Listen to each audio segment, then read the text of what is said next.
नमस्कार। आकाशवाणी से प्रस्तुत है समाचार संध्या।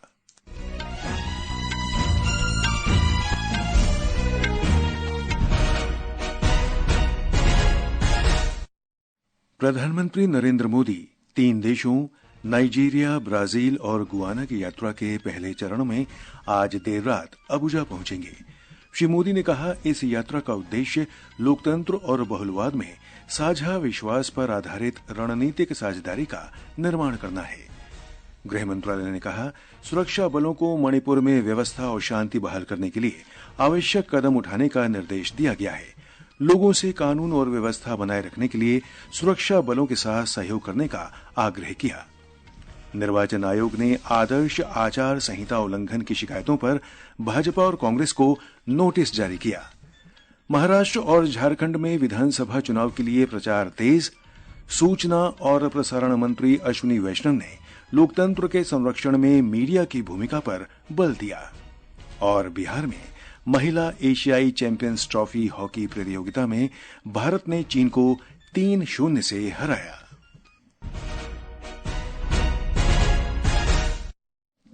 समाचार संध्या के साथ मैं रवि कपूर। प्रधानमंत्री नरेंद्र मोदी नाइजीरिया, ब्राजील और गयाना की 5 दिन की यात्रा के पहले चरण में आज देर रात अबुजा पहुंचेंगे।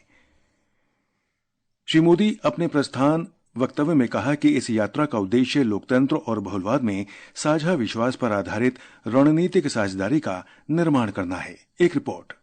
नाइजीरिया की पहली यात्रा पर श्री मोदी ने कहा कि ये यात्रा सामरिक भागीदारी की शुरुआत का अवसर प्रदान करेगी। प्रधानमंत्री ने नाइजीरिया में भारतीय समुदाय और नाइजीरिया के लोगों से मिलने की भी उत्सुकता व्यक्त की। श्री मोदी 19वीं G20 शिखर बैठक में ट्राइका सदस्य के रूप में शामिल होंगे। उन्होंने कहा कि पिछले वर्ष भारत की सफल अध्यक्षता में G20 लोगों का G20 समूह बन गया है और ग्लोबल साउथ की प्राथमिकताओं को इसकी कार्यसूची में शामिल किया गया है। इस वर्ष ब्राजील ने G20 की अध्यक्षता संभाली है। श्री मोदी ने आशा व्यक्त की कि एक पृथ्वी, एक परिवार, एक भविष्य के दृष्टिकोण के अनुरूप अर्थपूर्ण चर्चा होगी। प्रधानमंत्री इस अवसर पर कई नेताओं के साथ द्विपक्षीय चर्चा भी करेंगे। श्री मोदी ने कहा कि गयाना के राष्ट्रपति मोहम्मद इरफान अली के निमंत्रण पर 50 वर्ष बाद किसी भारतीय प्रधानमंत्री की गयाना की ये पहली यात्रा होगी। प्रधानमंत्री नरेंद्र मोदी ने कहा है कि सरकार का लक्ष्य वोट बैंक की राजनीति से हटकर भारत को विकसित राष्ट्र बनाना है। एक मीडिया संस्थान के कार्यक्रम में श्री मोदी ने कहा कि सरकार लोगों के लिए, लोगों द्वारा प्रगति के मंत्र के साथ काम कर रही है। हमारी सरकार का पर्पज बड़ा है। हम progress of the people, progress by the people, progress for the people के मंत्र को लेकर चल रहे हैं। हमारा उद्देश्य नया भारत बनाने का है, भारत को विकसित बनाने का है। और जब हम इस विराट लक्ष्य को लेकर निकल पड़े हैं तो भारत की जनता ने भी हमें अपने विश्वास की पूंजी सौंपी है। गृह मंत्रालय ने कहा है कि सुरक्षा बलों को निर्देश दिया गया है कि वे मणिपुर में शांति बहाल करने के लिए आवश्यक कदम उठाएं। पिछले कुछ दिनों से मणिपुर में स्थिति नाजुक बनी हुई है। मंत्रालय ने कहा है कि दोनों समुदायों के शरारती लोग हिंसक गतिविधियों में लगे हुए हैं, जिससे कुछ लोगों की जानें भी गई हैं। जो लोग हिंसा या तोड़फोड़ की गतिविधियों में लगे हुए हैं, उनके खिलाफ कड़ी कार्रवाई की जाएगी। इस प्रकार की गतिविधियों की जांच राष्ट्रीय जांच अभिकरण को सौंप दी गई है। लोगों से कहा गया है कि वे शांति बनाए रखें और अफवाहों पर ध्यान न दें तथा कानून और व्यवस्था बनाए रखने में सुरक्षा बलों को सहयोग करें।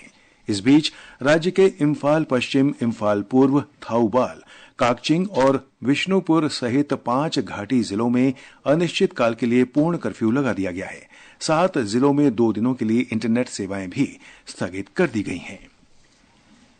छत्तीसगढ़ में आज सुरक्षा बलों के साथ मुठभेड़ में 2 महिलाओं समेत 5 माओवादी मारे गए। सुरक्षा बलों की एक संयुक्त टीम नारायणपुर जिले के उत्तरी अबूझमाड़ इलाके में माओवादियों की मौजूदगी की सूचना के बाद तलाशी अभियान चला रही थी। मुठभेड़ में सुरक्षा बलों के 2 जवान भी घायल हुए। मौके से बड़ी संख्या में हथियार और गोला बारूद बरामद किया गया है। इलाके में तलाशी अभियान जारी है। ये समाचार हमारी वेबसाइट www.newsoneair.gov.in और हमारे न्यूज ऑन एआईआर ऐप पर भी उपलब्ध हैं।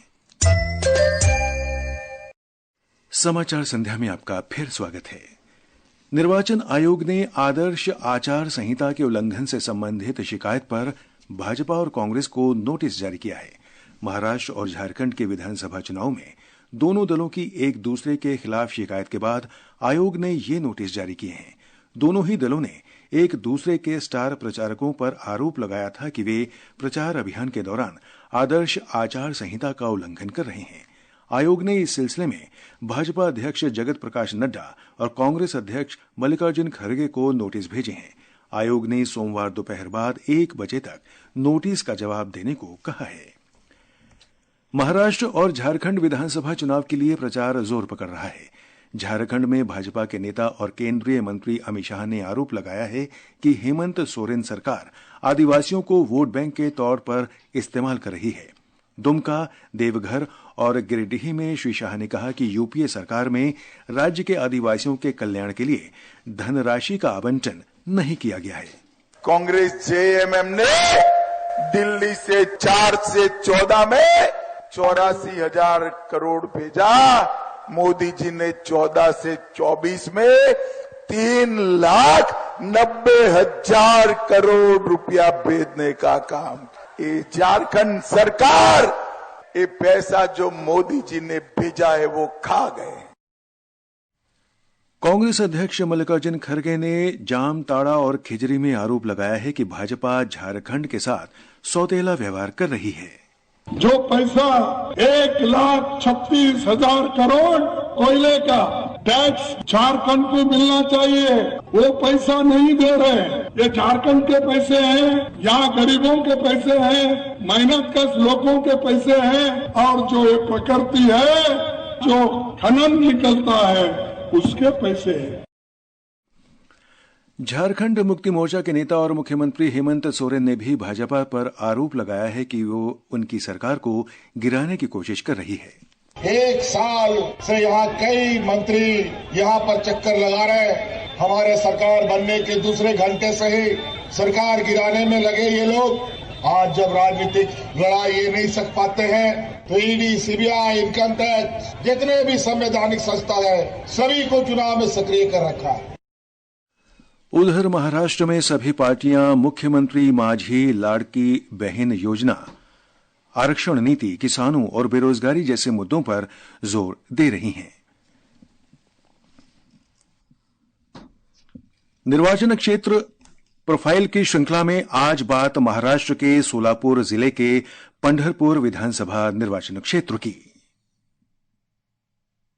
महाराष्ट्र के निर्माण के बाद से पंढरपुर विधानसभा क्षेत्र का प्रतिनिधित्व 5 विधायकों द्वारा किया गया है। 2009 में इस निर्वाचन क्षेत्र के पुनर्गठन के बाद भरत भालके और मौजूदा विधायक समाधान अवताड़े को यहां से विधायक बनने का मौका मिला है। 2021 के उपचुनाव में यहां पहली बार भारतीय जनता पार्टी का कमल खिला। इस साल के चुनाव में भी यहां बड़ी लड़ाई है और भारतीय जनता पार्टी ने समाधान अवताड़े और प्रशांत परिचारक के बीच राजनीतिक संघर्ष को सुलझाकर उन्हें फिर से एक साथ लाया है। महाविकास आघाड़ी में एनसीपी, शरद चंद्र पवार पार्टी और कांग्रेस ने अपने अपने उम्मीदवार उतारे हैं। इस निर्वाचन क्षेत्र में चुनाव मंगळवेढा क्षेत्र में पानी के मुद्दे पर हो रहा है। मनोज क्षीरसागर, आकाशवाणी समाचार, पुणे। भाजपा ने कांग्रेस, झारखंड मुक्ति मोर्चा और महाविकास आघाड़ी पर आरोप लगाया है कि वे झारखंड और महाराष्ट्र में तुष्टीकरण की राजनीति कर रहे हैं। नई दिल्ली में पार्टी प्रवक्ता गौरव भाटिया ने दावा किया है कि भारतीय जनता पार्टी और एनडीए गठबंधन विकास और अधिकारिता पर अधिक ध्यान दे रहे हैं, जबकि इंडिया गठबंधन और महाविकास आघाड़ी तुष्टीकरण की राजनीति कर रहे हैं। श्री भाटिया ने कहा कि महाराष्ट्र में भाजपा के नेतृत्व वाली महायुति सरकार नागरिकों के उत्थान के प्रति कटिबद्ध है। पंजाब में पूर्व उप मुख्यमंत्री सुखबीर सिंह बादल ने शिरोमणि अकाली दल के अध्यक्ष पद से इस्तीफा दे दिया है। पार्टी प्रवक्ता दलजीत सिंह चीमा ने कहा कि श्री बादल ने पार्टी के नए अध्यक्ष के चुनाव के लिए अपना इस्तीफा सौंपा है। ये समाचार आकाशवाणी से प्रसारित किए जा रहे हैं। ये आकाशवाणी है। सूचना और प्रसारण मंत्री अश्विनी वैष्णव ने लोकतंत्र के संरक्षण में मीडिया की भूमिका पर बल दिया है।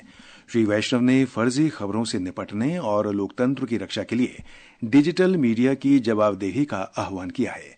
आज नई दिल्ली में राष्ट्रीय प्रेस दिवस कार्यक्रम में उन्होंने कहा कि डिजिटल मीडिया प्लेटफॉर्म को ऐसे समाधान खोजने चाहिए जो उनके कंटेंट से समाज पर पड़ने वाले प्रभाव को ध्यान में रखते हों। The creative world is today undergoing a serious upheaval because of the artificial intelligence.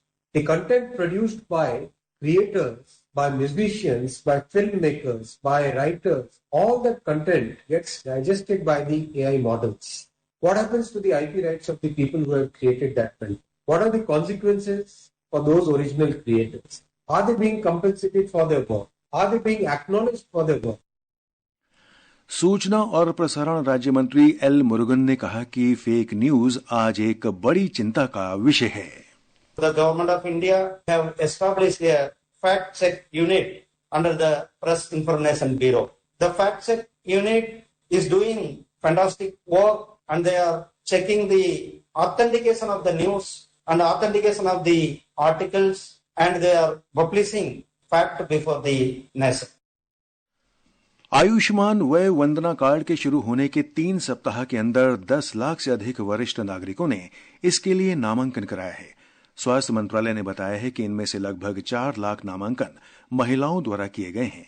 इस कार्ड के जारी होने के बाद से 9 करोड़ रुपए से अधिक के उपचारों को अधिकृत किया गया है। राष्ट्रीय मानवाधिकार आयोग ने उत्तर प्रदेश में झांसी के महारानी लक्ष्मीबाई मेडिकल कॉलेज में आग लगने की दुर्घटना में 10 नवजात बच्चों की मृत्यु का संज्ञान लेते हुए राज्य सरकार को नोटिस जारी किया है। आयोग ने मीडिया रिपोर्ट पर स्वतः संज्ञान लेते हुए राज्य के मुख्य सचिव और पुलिस महानिदेशक को नोटिस जारी कर 1 सप्ताह के भीतर विस्तृत जानकारी मांगी है। जम्मू कश्मीर में उपराज्यपाल मनोज सिन्हा ने आज कहा कि पंचायत और शहरी स्थानीय निकाय चुनाव जल्द कराए जाएंगे। श्री सिन्हा ने विस्थापित परिवारों और वंचित समूहों के अधिकारों की रक्षा के लिए सरकार की प्रतिबद्धता दोहराई। मौसम विभाग ने आज केरल और माहे में तेज बारिश की संभावना व्यक्त की है। कल तमिलनाडु, पुडुचेरी, कराईकल, केरल, माहे, तटीय आंध्र प्रदेश, यनम और रायलसीमा में गरज के साथ बारिश और बिजली गिरने का भी अनुमान लगाया है। पंजाब, हरियाणा, उत्तर पश्चिमी राजस्थान, पूर्वी उत्तर प्रदेश और बिहार में अगले 2 दिनों के दौरान रात और सुबह के समय घना से घना कोहरा छाए रहने की संभावना है। बिहार में एशियाई चैंपियंस ट्रॉफी महिला हॉकी में भारत ने चीन को 3-0 से हरा दिया है। संगीता कुमारी, सलीमा टेटे और दीपिका ने 1-1 गोल किया।